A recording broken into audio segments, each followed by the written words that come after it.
Good evening, friends. This is your host to welcome you through the creaking door into the inner sanctum. Well, went picnicking over the weekend. Found a lovely, restful, woodsy place. Oh, it was beautiful. So quiet, you could hear a body drop. And quite a few deers. The sun was so hot that one of our party melted to the ground. I'd always wondered over that waxen look about Charlie. Still, it's an ill wind because Charlie had his usefulness at bat. Came the deep night, we ran a string through him and played marbles by candlelight.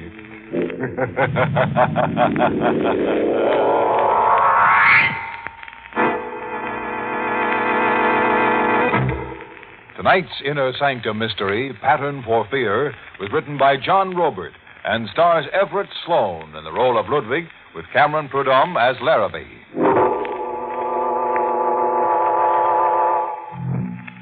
And now for tonight's ramble in the Never Never Land. We're in the Avalon Lounge, a fashionable metropolitan restaurant. A waiter approaches a table secluded behind an arrangement of tall potted plants. A lone patron sits at the intimate circular table for two. Your order, sir? If you please, I will take your order. You know what I want, Ludwig. Oh. Caught you unawares, huh? I had forgotten you. In 5 years, one forgets. Then I'll reintroduce myself. Captain Larrabee, 9th Precinct. Did you read the morning papers, maybe? I can recommend our lobster Newburg. The recipe... A page 1 headline says that Guthrie Stewart dropped dead of a stroke. Men die, Captain Larrabee. Every day men die, so that new I life... thought maybe with Guthrie Stewart dead and gone now, you'd want to talk about things. You were wrong, Captain Larrabee. I have no wish to talk. Well, in that case, I guess I'll just have to make myself comfortable and wait right here. You are just wasting your time. I don't think so, Ludwig. You're still suffering something in silence. Guthrie Stewart died without a word. But there's an envelope somewhere now on its way over here to you. An envelope? Yes, it's coming by special messenger. The envelope reads, to be delivered on Guthrie Stewart's death. Don't look so befuddled. Stewart's lawyer tipped me off about that envelope 15 minutes ago. I said I'll wait, Ludwig. What I really mean is, we'll wait. We wait, the policeman and I, in a grim watch for the messenger soon to come. Captain Larrabee doesn't say it, but I am his prisoner. The restaurant fills up with people, and my mind thinks back 5 years to this same table for two hidden behind the plants. I remember a conversation I overheard by chance, and the terror that came out. Are you absolutely clear on what you are to do? Lady, murder is my business. Very well. Repeat my instructions again. Okay, I'm up there on the terrace outside his bedroom holding a submachine gun. When the 11:30 train comes around the curve, I shoot to kill. You empty the machine gun into his bed. Understand? You empty it. You don't just want him killed, huh? There must be no chance of his surviving this time. This time? So you tried it before, huh? Yes. Here. The address is on the slip of paper. Read it, memorize it, and then destroy it. When do I get paid? Tomorrow at 6. Here at this table. I'll leave first. I watched her leave the restaurant. A heavily veiled woman in black whose face I could not see. A man was to be murdered by a killer for hire. A killer with a cold, businesslike look. I watched him read the address, tear it to bits, drop it into the potted plant, and then push the bits of paper under the earth. When he left, I recovered the bits of paper and pieced them together. The victim was Guthrie Stewart. The address was Havermeyer Heights, in the suburbs just outside the city. A man's life was in my hands. The murder was to be at 11:30. At 10, I was in Guthrie Stewart's library warning him. But he was only amused. And his wife, too. So I'm to be murdered in my bed. Yes, at 11:30 when the train goes around the curve. Well, darling, somebody's undoubtedly heard you snore and has finally decided to take drastic action. Well, you'll make a charming widow, Ellen, if it all comes true. But it is true, Mr. Stewart. You joke foolishly. I overheard them plotting. See, I have here the pieces of paper the killer threw in the base of the plant. Look. Well, it's my name and address, all right. But what does it prove? I'm in the phone book. Anybody could jot down my name and address. Anybody. What did you say your name was again? Ludwig Heller. I am a waiter at the Avalon Lounge. You think perhaps I wrote your name down? The way you look at me, I see you think I am a crank. Even crazy, perhaps. Well, frankly, Ludwig, I don't know exactly what to think. You have no enemies? Not a one, so far as I know. I heard her speak. A voice lusting for blood. Your blood, Mr. Stewart. And I saw him. A man without a heart. A cold machine that kills. You are to die, Mr. Stewart. Hey, hear that? The train close to your home, just as I heard her say. Yes, laugh and make jokes, but when the 11:30 train goes around the curve, you are going to die, Mr. Stewart.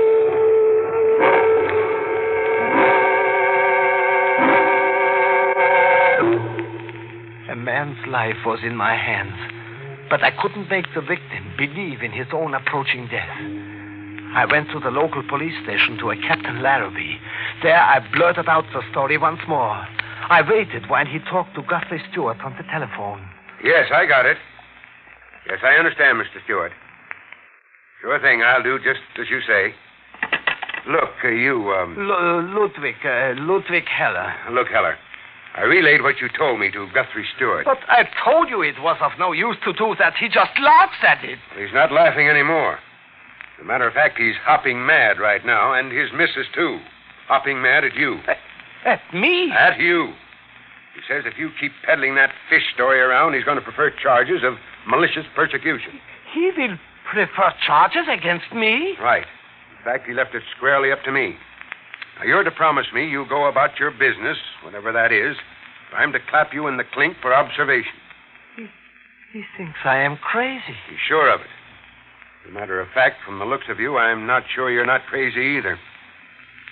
Now, are you going to do the sensible thing? Yes. Yes, Captain Larrabee. I will go home. The sensible thing. Go home. 11 o'clock. In 30 minutes, a man would die, and his blood would stain all the rest of my life, because I was powerless to save him. The sensible thing. Go home, the police captain had said. But I did not go home. I had to see death look deep into its face. I returned to Havermeyer Heights to wait silently in the shadows on the terrace and watch. He was there, too. The killer and his machine gun. A black executioner waiting and ready.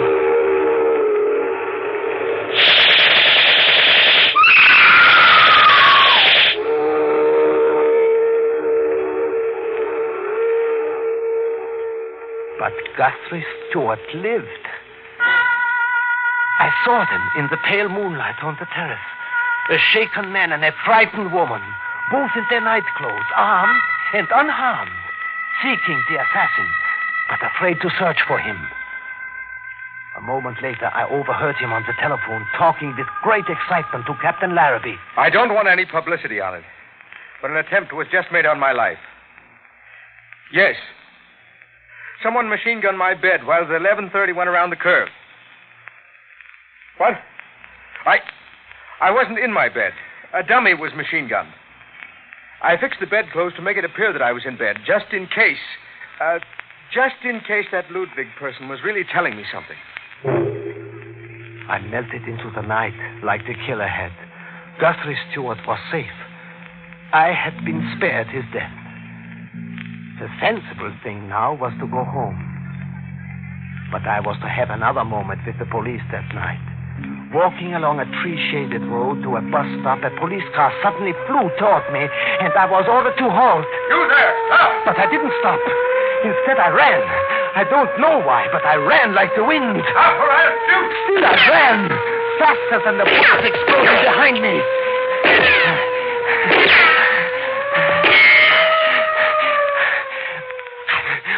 I found a neck of woods and hid. I lay face down in the earth for hours, listening to the night. And then, just before morning, I started back to the city, sneaking along the back roads like a fugitive. A curious thing had happened to me. In that night, the deep guilt I was sure the killer must feel had transferred itself to me.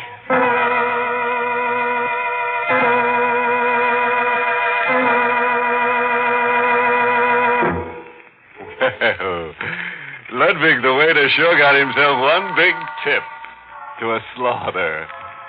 Poor Ludwig, his errand of mercy got him the bum's rush over at the Stewards. What do you do with a character who laughs at an advance notice of his own death, did somebody ask? Strangle him on the spot, I say. That way he'll positively believe you the next time you're around. Yes, a murder in time certainly saves a lot of wasted breath. Tell a corpse he's dead and he'll never dispute it for a minute. Well, let's worm back into the story. The next evening, I went to the Avalon Lounge to my job, as I always did. The police hadn't called, or Guthrie Stewart. It was as if there had been no night before. But there had been a night before. The same two were at their table again, behind the tall palms, as they had agreed to be. The heavily veiled woman in black and the hired killer. 5 years have passed. But I can remember that conversation I overheard word for word. Bungler, Stewart is alive. I sprayed the bed full of holes like a Swiss cheese, maybe 20 bullets. But he wasn't in the bed. Someone was. From where I stood, I could see a figure all curled up. Well, you've got to do it all over again. Okay. Tell me where and how. Listen carefully. He will be at a shorefront casino in Norwalk tonight. He will motorboat there from Rye and then back the same way. You will wait at his landing pier. When he docks, you will have your second chance. What do I do? Wait all night at the pier? No. He always returns home close to midnight. Which landing pier do I wait at? Number 19. It's Stewart's privacy. The motorboat he drives has a black eagle painted on it. Will he be alone? He usually is. Do you have a face behind that veil? Don't ever try finding out.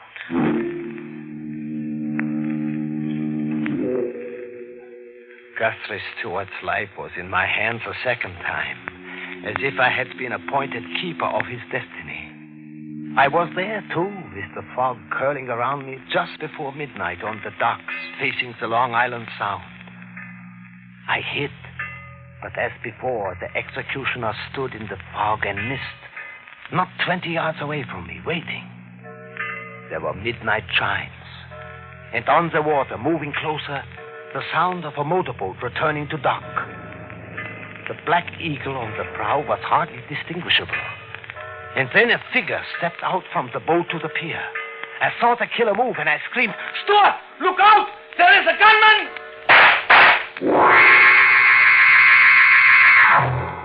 He was in a heap on the pier, a white figure. I ran to him and kneeled down to see if life had gone completely. "Mr. Stewart! Mr. Stewart!" That's not his name, Ludwig. You are alive! Very much so. But he... My pilot, Jameson. He got the bullets evidently intended for me. Do you get a pulse? No, I don't think I do, but I'm not experienced in such things. Then let me. He's alive. I will call an ambulance. No, I will. You go home. Oh, but Go home, Ludwig. It's better that you do, for both of us. It is better for you that I go home? Yes. I'd like this treated discreetly. I'm an investment broker, quite an important one. I know. You know? Yes, I know a great deal about you. That's odd. Since I have been given your destiny in my keeping, in my hands, I have familiarized myself with things about you.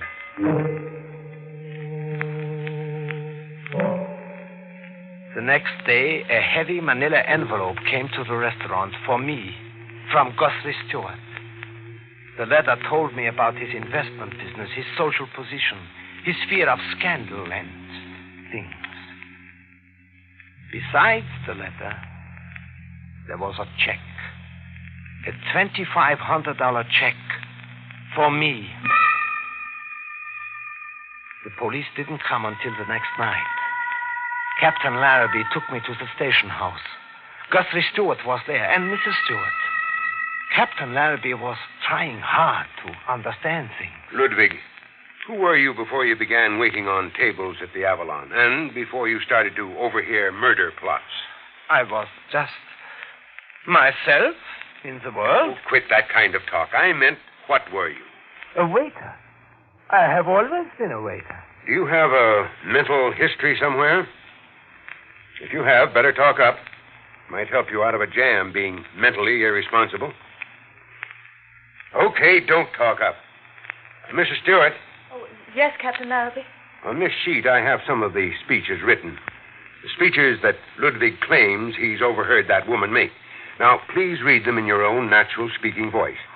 And read them like a woman bent on getting somebody murdered. Captain Larrabee, you dare... Now, look, Mrs. Stewart, no dramatics, please. I'm just doing a job. Now read them, please. Very well. You empty the machine gun into his bed. Understand, you empty it. There must be no chance of his surviving this time. Oh, Captain Larrabee, must I go on? No, that's enough. Is it the same voice, Ludwig, or almost the same voice? No. The voices are entirely different. You can say that positively? Yes. Also, the other woman was taller and much stouter. Okay, that's that. And I'm not surprised. I'm sorry, Mrs. Stewart. You should be. Put your hands out, Ludwig. But put my hands out? That's right. Bracelets for you. Ludwig Heller, you're under arrest for attempted murder. I was sent to a mental ward for observation. There were tests, doctors examining me for weeks, and questions. And one day again, Captain Larrabee came to question me once more. I found these certificates in your room, Ludwig. They're yours, aren't they? Yes, they are mine. Common stock certificates in the Guthrie Stewart Investment Company. 50 of them worth $100 apiece on their face. That's $5,000. Where'd you get $5,000 to invest in stocks? It was my life savings. From waiting on tables? Yes, from waiting on tables. The stocks took a drop, a big drop. These certificates are worth about 20 cents on the dollar today. I know that, Captain Larrabee. Yes, a bear market did it, some people think. A lot of big fellows squeezed a lot of little fellows, maybe. Is that how you figure your life savings were wiped out, maybe? Maybe. Guthrie Stewart's market operations cost you your life savings. Isn't that how you figured it? Isn't that why you came around telling him his life was in danger? To terrify him? Get money out of him for saving his life? Maybe even kill him in the end, anyhow? I am tired, Captain Larrabee. I want to sleep now. You're not going to answer? I wish only to sleep now. Doctor! Okay, stall. Don't confess you toted that machine gun up to that terrace. That it was you firing away on that pier. Play tired, play sick. Even beat the rap that way. But you'll still face charges for extorting $2,500. We've got you dead to rights on that. No, Captain. I sent the $2,500 back. 5 years ago. I went from the hospital to jail for months without bail while the police tried to build a case. In the end, there was no evidence, and I was free. Free to be watched through the years. Like tonight here in the Avalon Lounge. Guthrie Stewart is dead. But Captain Larrabee sits with me as we wait for a messenger to come. Ludwig Heller? Yes, I am Ludwig Heller. I got an envelope for you. Sign here, please. I'll take that letter, Ludwig. It's from the grave. The envelope reads, Ludwig Heller on my death. Guthrie Stewart. Now, let's see what's inside. You know what's inside, maybe, Heller? Yes, I think I know. In a second, we'll both know. Doesn't say much. Does it say, thank you, Ludwig, from the bottom of my heart? Yes. Yes, it says exactly that, word for word. Guthrie Stewart thanking you? What for? I have here in my pocket a letter for you, Captain. It was sent to me 5 years ago with a check that I returned. Guthrie Stewart told me to give this letter to you any time I wished. I wish now. Here, Captain. Dear Captain Larrabee, Ludwig Heller's story is the truth, the whole truth.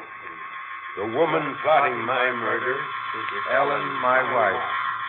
Not out of hatred, Captain, but out of sickness. A mind that has never been strong. She lives in darkness, and I, too, because of her. If I can keep this secret, I can live and perhaps help her. If Ludwig Heller can endure for me and carry my burden, even for a while, Ellen will be hospitalized, and we both will hope. If Ludwig Heller has the strength. Now, you understand, Captain Larrabee?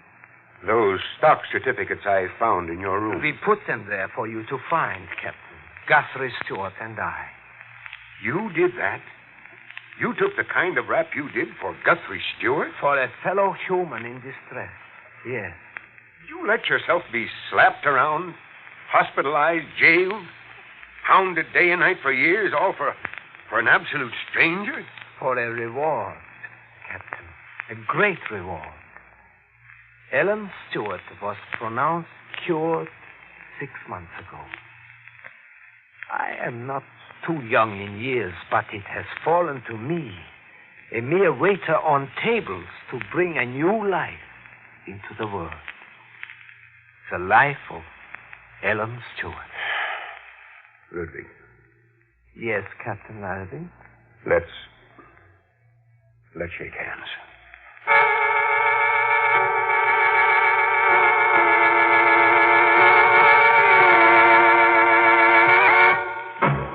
Stop in at the Avalon Lounge, anybody, for the town's best service a la carte. Love that Ludwig. A man with a heart of gold and a terrifying knack for business. Other people's business.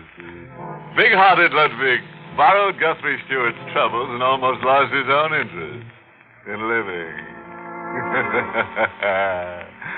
Oh, that suggests a moral. I overheard this one while eavesdropping on a short-order cook in a chop suey restaurant. Fool who not mind own business always get the business.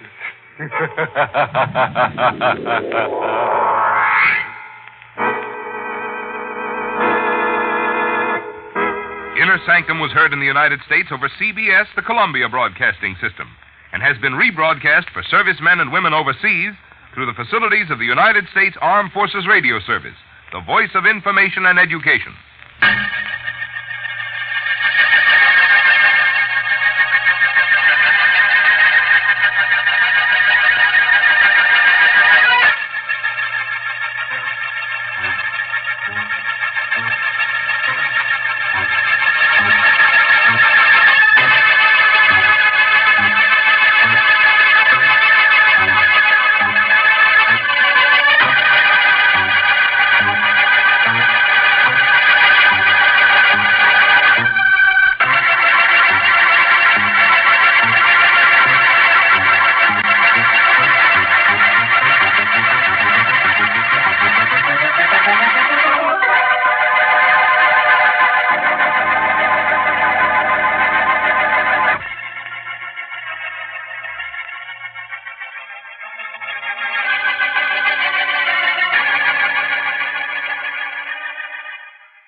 You've been listening to the OTR Gold Network.